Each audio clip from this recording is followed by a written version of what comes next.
법을 위반한 행동을 했다 그러면 그것을 죄라 이렇게 여깁니다. 그러다가 보니까 죄에 대한 이런 생각 때문인지 모르지만 사람들이 내가 간음하지 않았다, 살인하지 않았다, 도적질하지 않았다, 거짓말하지 않았다 그러면 자기 자신을 스스로 어떻게 생각하느냐. 나는 의로운 사람이다. 나는 그래도 꽤나 괜찮은 사람이다. 이렇게 자기가 깨끗하고 거룩하다고 생각하며 살아갑니다. 죄가 없다고 여기며 살아가는 것입니다. 그런데 여러분 사실은 무엇이 가장 큰 죄인가 하면 여러분 그들이 나를 믿지 아니하며 뭡니까 여러분? 사람들이 예수님을 믿지 않는다. 예수님을 영접하지 않는다. 우리의 죄를 대신해서 십자가에 죽으신 예수 그리스도를 우리가 받아들이지 않는다. 하나님의 은혜의 선물인 예수 그리스도를 우리가 믿지 않는다. 여러분 그것이 가장 큰 죄임을 아실 수 있기를 바랍니다. 세상의 죄악 중에 가장 큰 죄가 있다면 그게 무슨 죄냐? 예수 안 믿는 죄입니다. 그러니까 우리가 아무리 도덕적으로 선하고 범죄하지 않았다 하더라도 예수 안 믿으면 하나님 없이 살면 그 사람은 죄인인 줄 믿으시기를 바랍니다. 여러분이 사실은 성령이 우리 안에서 역사하기 전까지 우리가 쉽게 받아들여지지 않습니다. 인간의 이성으로 깨달아질 수 있는 진리가 아닙니다. 그러나 성령이 임하시면 우리가 죄를 깨닫게 되는 것입니다. 내가 예수 안 믿고 예수 십자가의 은혜가 없이도 살 수 있는 것처럼 내가 스스로 의로운 사람인 것처럼 십자가의 사랑을 외면하고 내 마음대로 살았던 죄가 그래서 내가 하나님처럼 하나님 노릇하며 살았던 죄가 얼마나 큰 죄요 교만인지를 깨닫게 되는 것입니다. 여러분 나는 예수님이 없어도 된다. 예수 십자가의 은혜가 없어도 된다. 그럴 것 같으면 여러분 하나님이 뭐 하려고 예수님을 이 땅에 보내시고 예수님을 십자가에 죽게 하셨겠는가 하는 것입니다. 나는 예수 안 믿어도 된다는 것은 자기를 지나치게 믿는 교만인 것입니다. 여러분 죄 중에 가장 큰 죄가 여러분 무슨 죄인 줄 아십니까? 사람을 망하게 하는 죄가 바로 교만의 죄입니다. 하나님 없어도 되는 것처럼 예수 그리스도의 십자가의 은혜가 없어도 되는 것처럼 자기를 의지하고 자기가 하나님이 되어 살아가는 것 여러분 그것보다도 큰 죄는 없는 것입니다. 성경은 교만은 패망의 선봉이라 이렇게 이야기하고 있는 것입니다. 이스라엘 백성들이 예수님이 그 땅에 오셨을 때 예수님을 영접하지 아니하고 십자가에 못 박아 죽였습니다. 그런데 이스라엘 백성들이 예수님을 십자가에 못 박아 죽이면서 그것이 죄라 이렇게 생각하지 못했습니다. 예수를 영접하지 않은 것도 예수를 십자가에 못 박아 죽인 것도 죄라고 생각하지 못했습니다. 그저 예수가 없어도 예수가 오지 않아도 얼마든지 율법을 지킴으로 천국에 갈 수 있다. 우리가 할례만 받으면 하나님의 자녀로 살아갈 수 있다. 이렇게 믿고 자기를 의지하며 자기 의를 자랑하며 살았습니다. 그런데 성령이 말씀을 통해서 역사하시니까 이스라엘 백성들이 마음에 찔림을 받았습니다. 그리고 이렇게 고백합니다. 한번 따라서 합니다. 우리가 어찌할꼬 성령이 말씀을 통해서 역사하니까 말씀을 듣는 중에 그들의 죄가 무엇인지를 깨닫게 되었습니다. 하나님을 모르고 이스라엘 백성들이 예수를 영접하지 아니하고 예수를 십자가에 못 박은 것이 얼마나 큰 죄인가 하는 것을 깨닫게 되었습니다.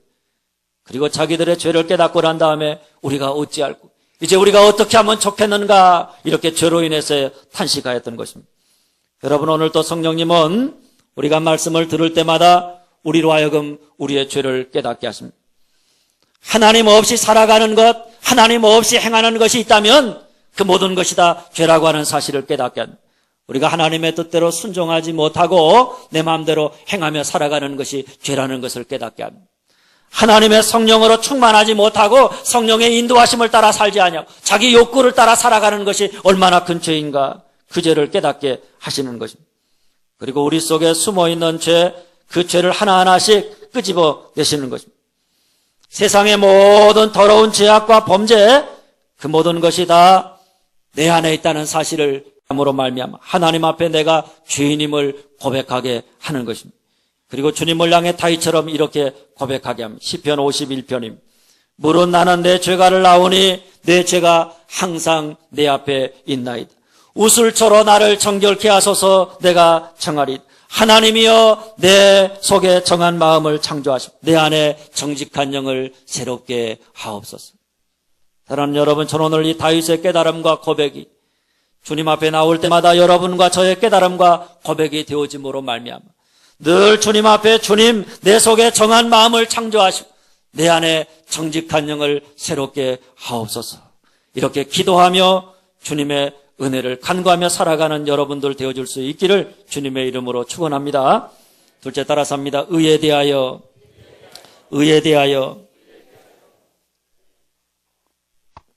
10절 말씀입니다. 의에 대하여라 함은 내가 아버지께로 가니 너희가 다시 나를 보지 못함이요.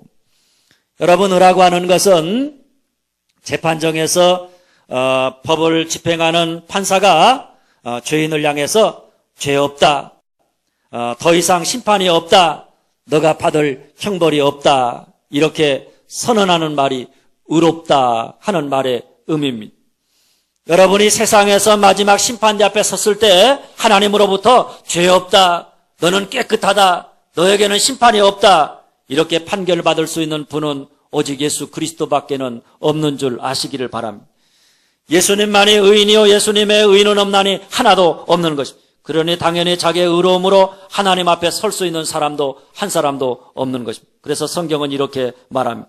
로마서 3장 20절 말씀입니다. 율법의 행위로 그의 앞에 의롭다 하심을 얻을 육체가 없나니. 율법의 행위를 가지고 하나님 앞에서 의롭다함을 얻을 수 있는 사람이 한 사람도 없다. 심판에서 벗어날 수 있는 사람이 없다. 성경은 이렇게 말합니다. 또 로마 3장 23절 말씀입니다. 모든 사람이 죄를 범하였음에 하나님의 영광에 이르지 못하더니. 모든 사람이 다 죄를 범해서 하나님의 영광에 이를 수 없다. 성경은 이렇게 분명히 선언합니다. 그런데 여러분, 성령이 깨닫게 하시기 전에는 우리가 이 사실을 깨닫지 못합니다. 우리의 율법의 행위로, 나의 노력으로, 나의 선한 행실로 하나님 앞에 설 수 있는 사람이 한 사람도 없다는 사실을 깨닫지 못하는 겁니다. 그러다 보니까 여러분 어떻게 살아갑니까? 자기 의를 쌓으며 살아갑니다. 그래도 내가 꽤나 괜찮은 사람이라고 이렇게 사람들 앞에 자기 의를 자랑하며 살아가는 것입니다. 자기 의를 자랑하면서 사람들 앞에 공로를 인정받고자 애를 쓰며 살아갑니다. 그렇지 못한 사람들을 향해서 용서하고 이해하고 긍휼히 여기기보다는 그들을 비난하고 저주하고 그들을 판단하기를 힘쓰며 살아갑니다. 그러나 여러분, 우리가 아무리 애를 써도 안 되는 것은 안 되는 것입니다. 우리 힘으로 안 되니까 예수님께서 이 땅에 오셨고 십자가에 우리의 죄를 대신해서 죽으심으로 우리에게 하나님의 의를 나타내신 줄 믿으시기를 바랍니다. 여러분, 우리가 스스로 의롭다함을 얻을 수 없으니까 예수님의 대속의 은혜를 믿음으로 우리에게 하나님의 의를 덧입히신 줄 믿으시기를 바랍니다. 그러므로 여러분, 오늘 우리가 붙잡고 살아야 할 것은 우리의 의로움이나 선함이 아닙니다. 우리의 노력이나 우리의 열심이 아닙니다. 우리 주님의 십자가의 은혜입니다. 대속의 은혜입니다.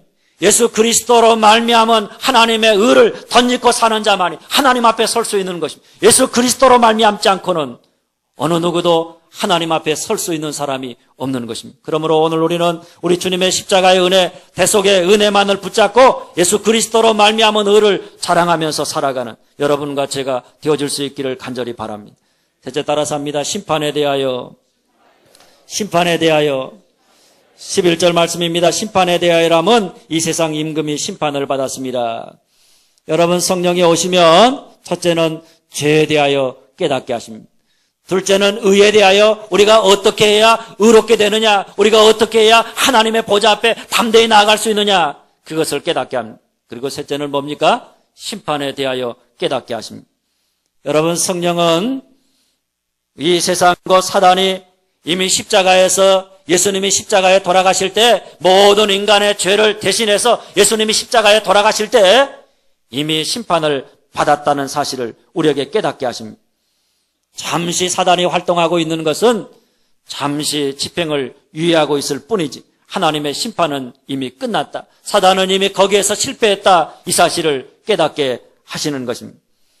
그러니 여러분, 우리가 사단이 아무리 우리를 핍박하고 우리를 유혹하고 우리를 공격한다고 할지라도 우리는 그 앞에서 두려워하거나 걱정하거나 염려할 필요가 없는 것입니다. 여러분, 왜 그렇습니까? 승리는 이미 우리의 것이기 때문입니다. 요한복음 16장 33절 말씀. 세상에서는 너희가 환난을 당하나 담대하라. 내가 세상을 이기었노라. 할렐루야. 세상에서는 우리가 환난을 당할 수밖에 없지만은 담대하라는 것입니다. 왜냐하면 우리 주님이 세상을 이기셨고 그 이기신 주님이 오늘 우리 가운데 함께 하셔서 우리로 이기게 하실 것이기 때문입니다. 그런 여러분, 우리가 예수를 굳게 붙잡고 살아가는 한 성령은 우리로 하여금 우리의 최후 승리를 바라보게 함, 사단의 결국을 보게 함, 두려워하지 않게 함, 어떤 어려움과 고난 속에서도 주님을 부인하지 아니하고 최후의 승리를 믿으면서 믿음으로 끝까지 승리하게 하시는 줄 믿으시기를 바랍니다.